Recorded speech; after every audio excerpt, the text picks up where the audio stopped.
Our world leaders have welcomed the killing of Osama bin Laden, but many have warned that the war against terrorism is of course not over and that there's now a serious threat of reprisals from Al-Qaeda. Regardless, they say the US deserves the gratitude of the world. Europe correspondent Emma Alberici. While Americans celebrated the death of Osama bin Laden, the response in the UK was more restrained. This news will be welcomed right across our country. Of course, it does not mark the end of the threat we face from extremist terror. Indeed, we'll have to be particularly vigilant in the weeks ahead. But it is, I believe, a massive step forward. When Al-Qaeda attacked London in 2005, it used British-born killers.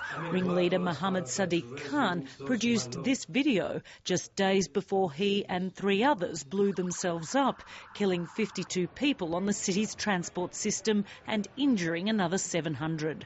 The Nigerian-born man who became known as the Underpants Bomber spent 3 years studying in Britain. Former British Prime Minister Tony Blair, who alongside George Bush ordered the attacks on Afghanistan after the September the 11th bombings, said Barack Obama deserved everybody's deep thanks.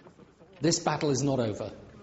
The narrative that bin Laden represented, which is that Islam is in fundamental battle with the West, that it is, at war with us, that narrative still exists, I'm afraid. It still has its adherents, it's still at work in the world, and we've got to carry on until we defeat it and eliminate it. In Russia, news of the death was welcomed as a significant step in the global fight against terrorism.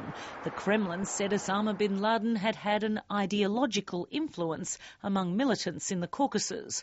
The German Chancellor said she was pleased that bin Laden was dead, but knew that terrorism was not. The Foreign Office is warning Britons overseas to exercise caution in public places and to avoid large crowds.